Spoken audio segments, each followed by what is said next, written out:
नमस्कार दोस्तों, royal maths education classes में आप सभी विद्यार्थियों का हार्दिक स्वागत है। मैं राजीव कुमार आपके लिए लेके आया हूँ हिंदी व्याकरण, जिसमें 2 वीडियो अपलोड कर चुका हूँ। आज देखेंगे अगला वीडियो। और अब तक तो सामान्य जानकारी हमने बताई थी, आज से शुरू करेंगे हिंदी व्याकरण का चैप्टर नंबर 1 यानी वर्णमाला। अब देखेंगे वर्णमाला से संबंधित कुछ तथ्य। तो हेडिंग डालेंगे वर्णमाला।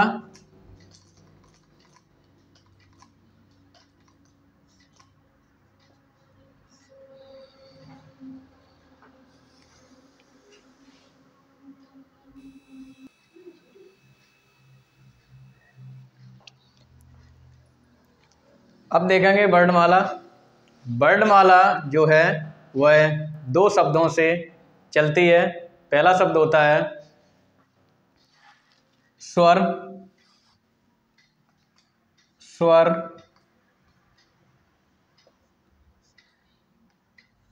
और दूसरा जो शब्द है व्यंजन।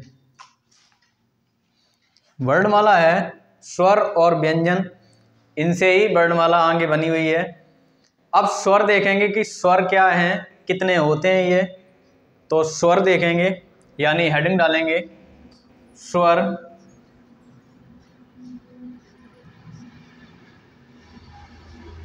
हेडिंग रहेगी स्वर।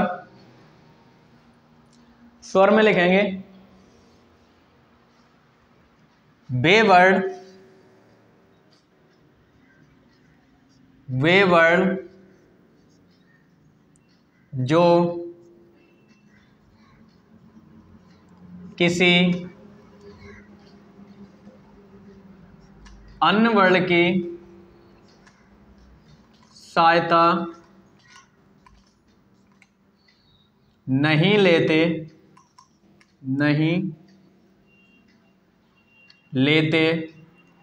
या हम कह सकते हैं वे वर्ण जो स्वतंत्र होते हैं स्वर कहलाते हैं। वे वर्ण जो स्वतंत्र होते हैं, वे वर्ण जो स्वतंत्र होते हैं, स्वतंत्र होते हैं स्वर कहलाते हैं। वे वर्ण जो स्वतंत्र होते हैं स्वर कहलाते हैं। अब स्वतंत्र तो होते हैं, उन्हें स्वर कहते हैं, लेकिन ये होते कितने हैं। एक तरफ मैंने लिखा है स्वर और एक तरफ लिखा है व्यंजन। व्यंजन क्या है और स्वर क्या है, तो व्यंजन के बारे में हम आपको बाद में बताएंगे। अभी स्वर के बारे में अध्ययन करेंगे। वर्णमाला जो शब्द है वह वर्णों का जो मिश्रित रूप है, यानी वर्ण में आते हैं स्वर और व्यंजन 2 तरह से।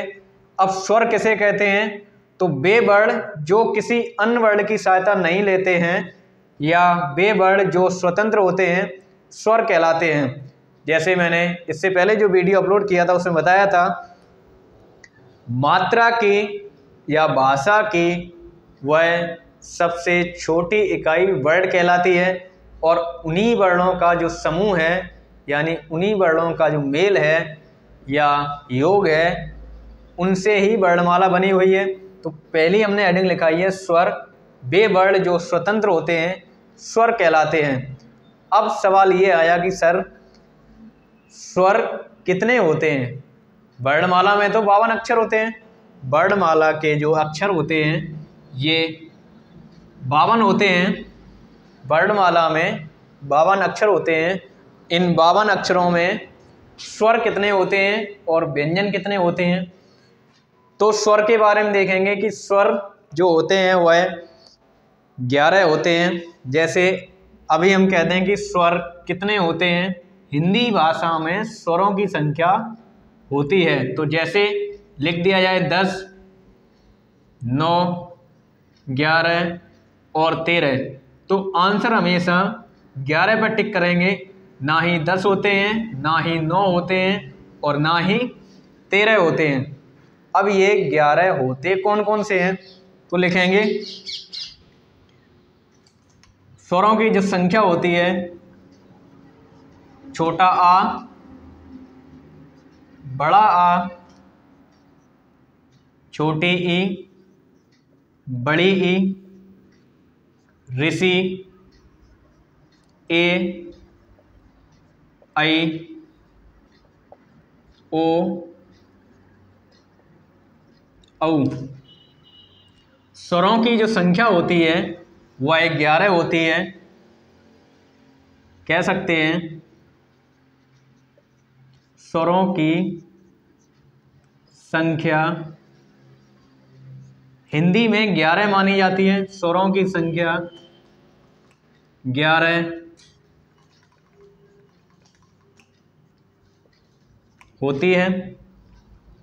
अब हम गिन सकते हैं, जैसे कि हमने लिखा हुआ है अ, आ, इ, ई, ऋषि, ए, ऐ, ओ, औ। 2, 2, 4, 2, 6, 2, 8 और 1, 9, लेकिन ये 11 होते हैं। यहाँ इस प्रकार से ऐसे लिखेंगे, छोटा, छोटी, छोटा ऊ, बड़ा ऊ, ऋषि, ए, आई, ओ, औ। 2, 2, 4, 2, 6, 2, 8, 2, 10 और 1, 11।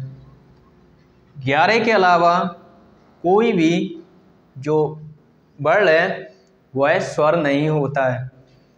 छोटा आ, बड़ा आ, छोटी ई, बड़ी ई, छोटा ऊ, बड़ा ऊ, ऋषि, ये छोटा ऋषि है, ए, ऐ, ओ, औ। अब यहाँ कुछ विद्यार्थी कहते हैं या कुछ पुस्तकों में लिखा होता है कि स्वरों की संख्या 13 होती है। तो मित्रों, ये NCERT से लिया गया है और स्वरों की संख्या हिंदी में 11 ही बताई गई है, जो कि आप लोगों के सामने प्रदर्शित है। इतनी ही संख्या स्वरों की बताई गई है, ये ऑथेंटिक है, इसे ही मानेंगे। स्वरों की संख्या 11 होती है। 13 जो होती है वो मूल भाषा से होती है, यानी संस्कृत से होती है। जैसे उसमें छोटा आ, बड़ा आ, छोटी ई, बड़ी ई, छोटा ऊ, बड़ा ऊ, छोटा ऋषि, बड़ा ऋषि, ए,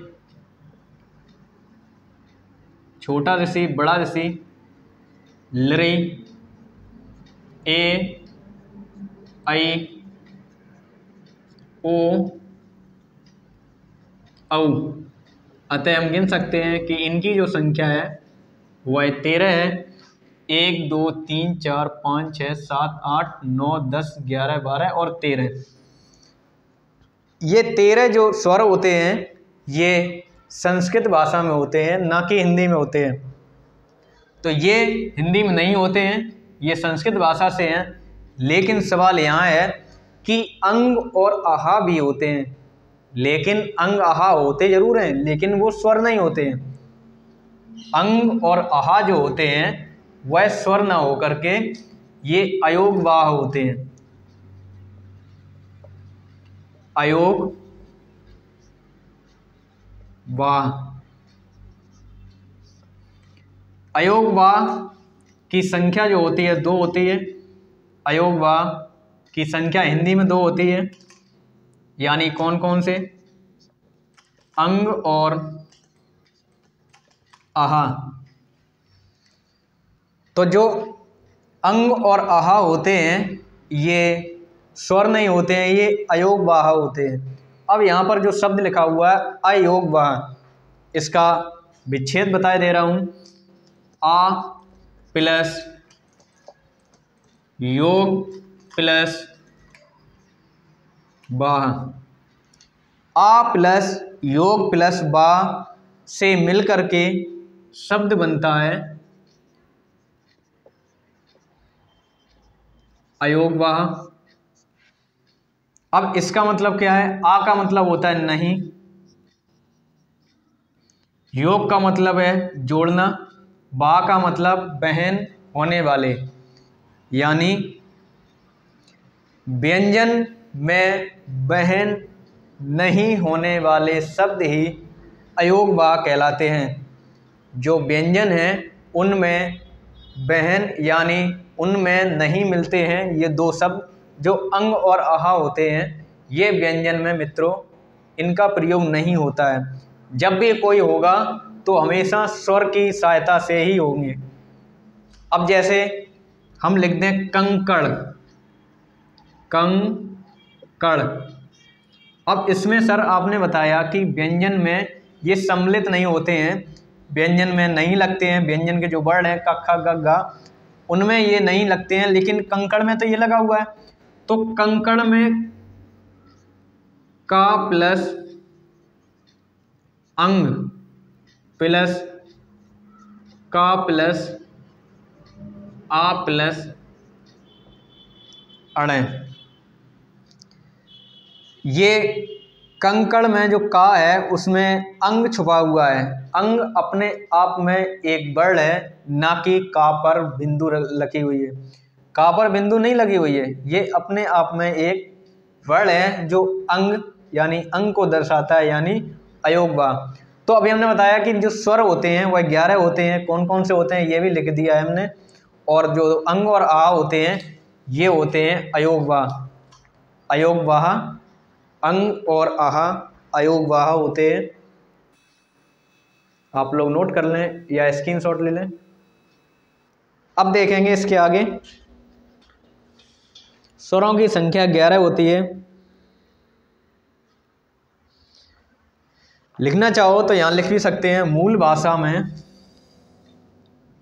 अगर बोल दिया जाए कि मूल भाषा में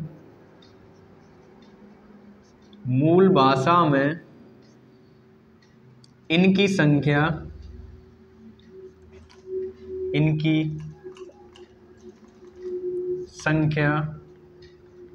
13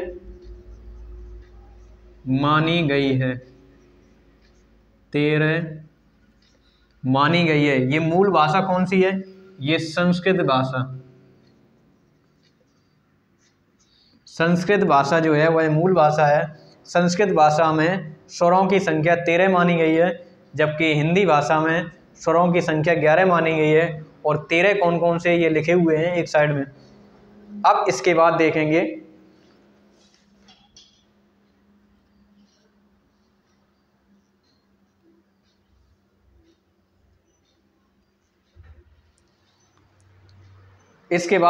स्वरों के प्रकार। स्वरों के प्रकार हेडिंग डालेंगे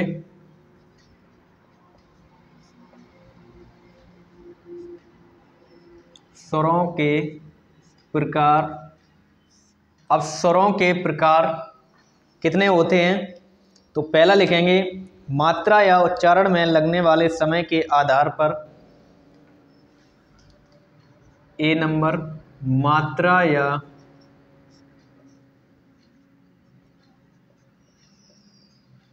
उच्चारण में लगने वाले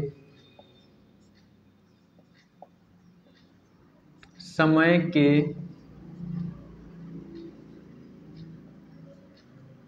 आधार पर।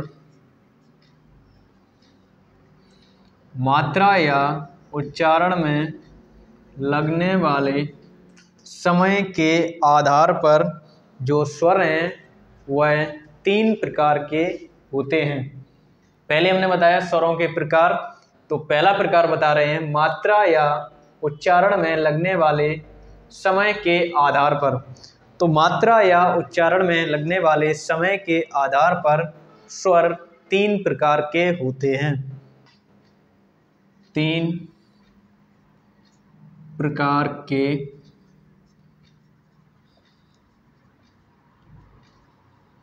होते हैं। 3 प्रकार के कौन कौन से? तो पॉइंट नंबर 1, 3 प्रकार के जो होते हैं उसमें लिखेंगे पॉइंट नंबर 1 ह्रस्व स्वर, ह्रस्व स्वर पॉइंट नंबर 2। दीर्घ स्वर पॉइंट नंबर 3। प्लुत स्वर, प्लुत स्वर। मात्रा या उच्चारण में लगने वाले समय के आधार पर स्वर 3 प्रकार के होते हैं, ह्रस्व स्वर, दीर्घ स्वर और प्लुत स्वर। लेकिन जो एग्जामिनर है वह इनका नाम ना दे करके कोई अन्य नाम देता है, कोई अन्य नाम देता है। जैसे ह्रस्व स्वर को कहते हैं लघु स्वर, लघु स्वर, और दीर्घ स्वर को कहते हैं गुरु स्वर, गुरु स्वर, और प्लुत तो प्लुत ही है। अब इसका नाम ह्रस्व ना दे करके लघु स्वर भी कहते हैं और दीर्घ का दीर्घ ना दे करके गुरु भी कहते हैं। तो इनके जो लघु का पर्यायवाची है यानी विलोम है वह दीर्घ है, और ह्रस्व का विलोम है, लघु का विलोम है गुरु और ह्रस्व का विलोम है दीर्घ। अब इनका अलग भी नाम है, एक कौन सा? ह्रस्व स्वर को कहते हैं या लघु स्वर को कहते हैं एक मात्रिक, एक मात्रिक स्वर, और दीर्घ या गुरु को कहते हैं द्विमात्रिक स्वर, द्विमात्रिक स्वर। एक मात्रिक या द्विमात्रिक, और इसका अन्य नाम भी होता है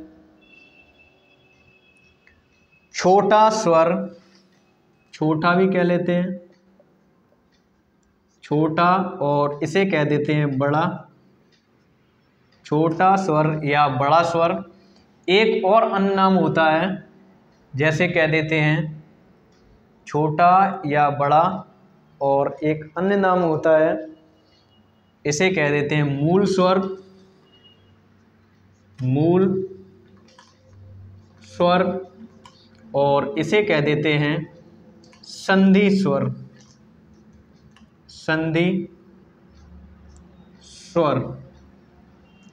ये इनके पर्याय हैं। इनके अन्य नाम हैं।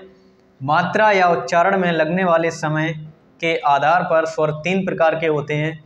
पहला ह्रस्व या लघु या एक मात्रिक या छोटा या मूल स्वर, और दीर्घ को कहते हैं दीर्घ या गुरु या द्विमात्रिक या बड़ा या संधि स्वर, और प्लुत का प्लुत ही रहेगा। अब ये होते कौन कौन से हैं और क्या इनकी परिभाषा है? तो ह्रस्व का मतलब होता है, ह्रस्व का मतलब होता है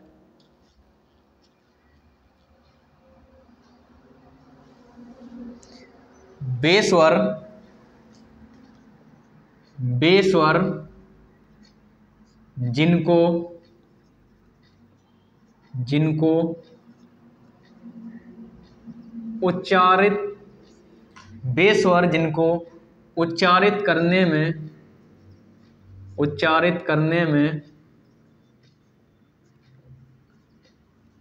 कम समय लगता है, कम समय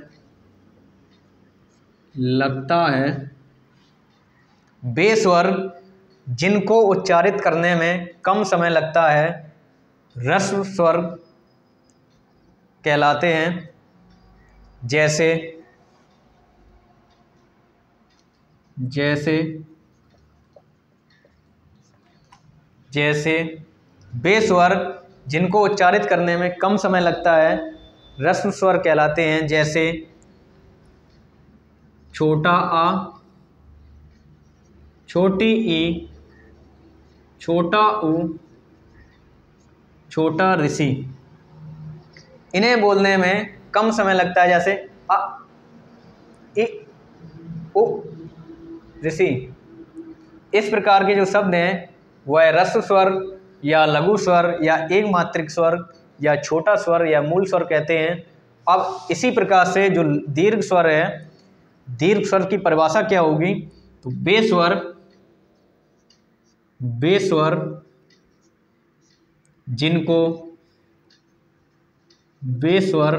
जिनको उच्चारित करने में रस से 2 गुना समय लगे, रस्व से 2 गुना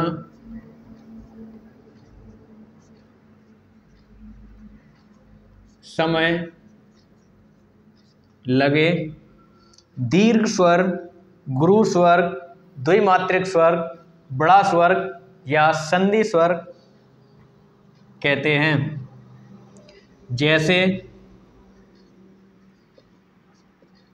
जैसे अब स्वर तो हमने बताए थे 11 होते हैं, स्वरों की संख्या 11 होती है।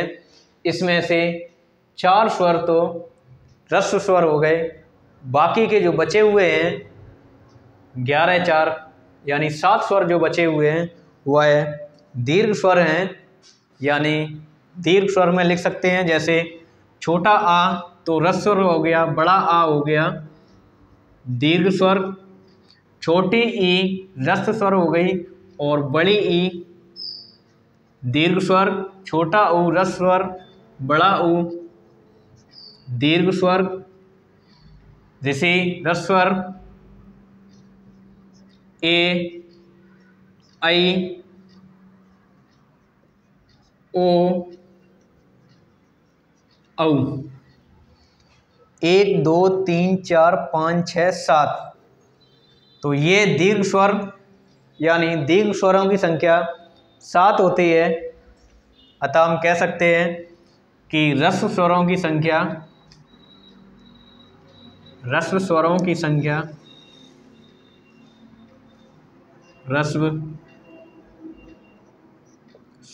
संख्या 4 होती हैं। उसी प्रकार से दीर्घ स्वरों की संख्या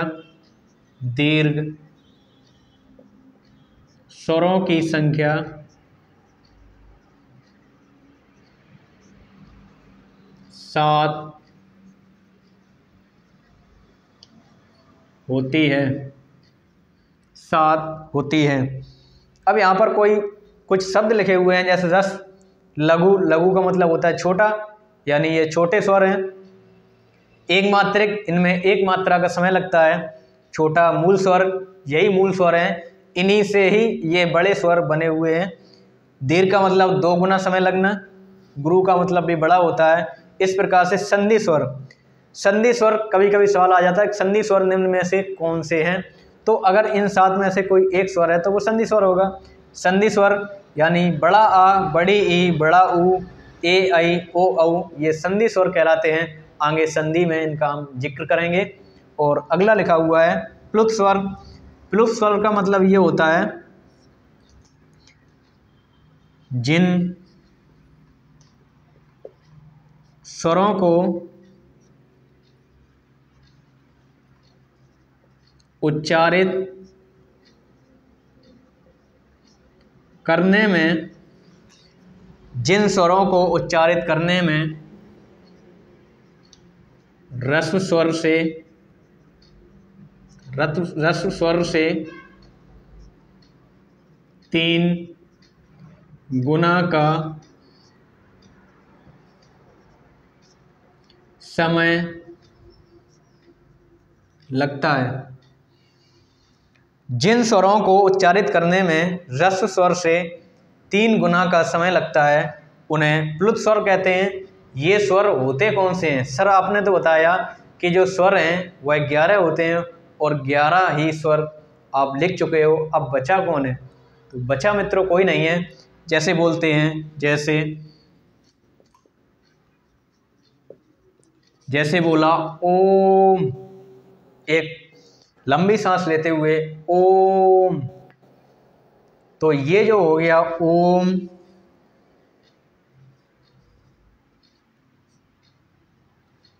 इस प्रकार की जो होते हैं ओम, ये हो गया प्लुत स्वर। आप लोग नोट कर लें या स्क्रीनशॉट ले लें।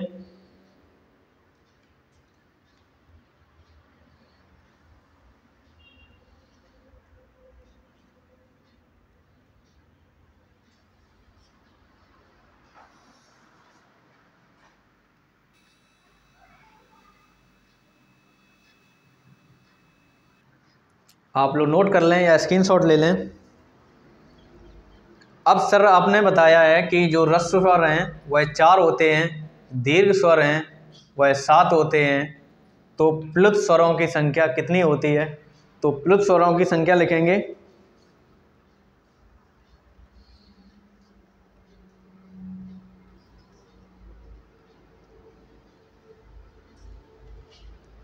प्लुत स्वरों की संख्या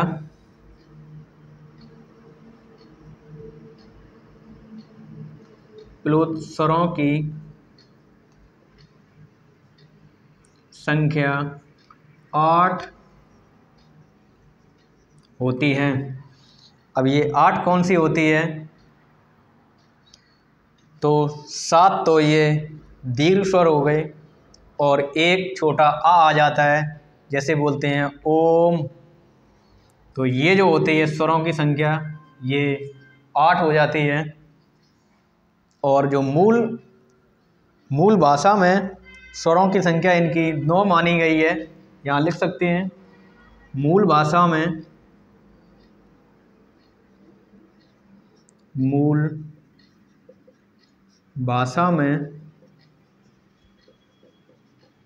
स्वरों की संख्या 9 मानी गई है।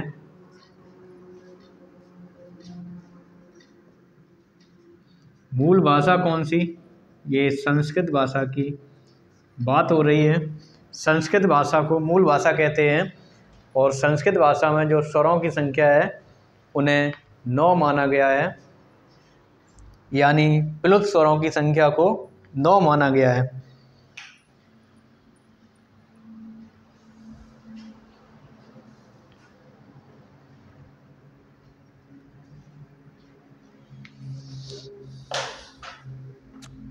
तो मित्रों, जैसे हमने बताया है कि आज हमने स्वरों के बारे में कुछ जानकारी दी है। इसमें स्वरों के जो प्रकार बताए हैं तो वो 4-5 प्रकार हैं। आज पहला प्रकार लिखा पाया है। पहले हमने बताया जो वर्णमाला है वह स्वर और व्यंजन से मिलकर पूरी वर्णमाला तैयार होती है। जो 52 अक्षर होते हैं वर्णमाला में, उसमें से 11 जो अक्षर होते हैं वह स्वर होते हैं और 2 जो होते हैं वह अयोगवाह होते हैं। अयोगवाह जो वर्ण होते हैं वह 2 होते हैं। हिंदी व्याकरण में 2 ही माने गए हैं, ये NCERT से लिए हैं हमने। और स्वर जो हैं वह 11 होते हैं। अब 11 में स्वरों के प्रकार, तो पहला प्रकार हमने बताया मात्रा या उच्चारण में लगने वाले समय के आधार पर स्वर जो होते हैं वह 3 प्रकार के होते हैं। पहला बताया ह्रस्व स्वर, इसके कई अन्य नाम भी बताए हैं। और दूसरा बताया दीर्घ स्वर और तीसरा बताया प्लुत स्वर। ह्रस्व स्वर का मतलब वे स्वर जिनको उच्चारित करने में कम समय लगता है उसे कहते हैं ह्रस्व स्वर। जैसे छोटा आ, छोटी ऊ, छोटा ई और छोटा ऋषि। दीर्घ स्वर जिनको उच्चारित करने में, जिन वर्णों को उच्चारित करने में ह्रस्व स्वर से 2 गुना समय लगे उन्हें कहते हैं दीर्घ स्वर। जैसे इसमें छोटा आ बोला तो आ, और बड़ा आ बोलेंगे तो आ, यानी 2 गुना समय लग रहा है। ए, ई, उ, यानी जो दीर्घ स्वर हैं उसमें 2 गुना समय लग रहा है। इसी प्रकार से जो प्लुत स्वर है, जिन स्वरों को उच्चारित करने में ह्रस्व स्वर से 3 गुना समय लगे उसे कहते हैं प्लुत स्वर। और इनकी जो संख्या है वह 8 मानी गई है। संस्कृत में इनकी संख्या 9 मानी गई है। तो मित्रों, आज के लिए इतना ही। क्षमा चाहता हूँ, मिलते हैं अगले वीडियो में। तब तक के लिए नमस्कार। इस चैनल को लाइक कर दें, शेयर कर दें और ज़्यादा से ज़्यादा दोस्तों से कहें कि इस चैनल को सब्सक्राइब भी कर दें। चलता हूँ, मिलते हैं अगले वीडियो में।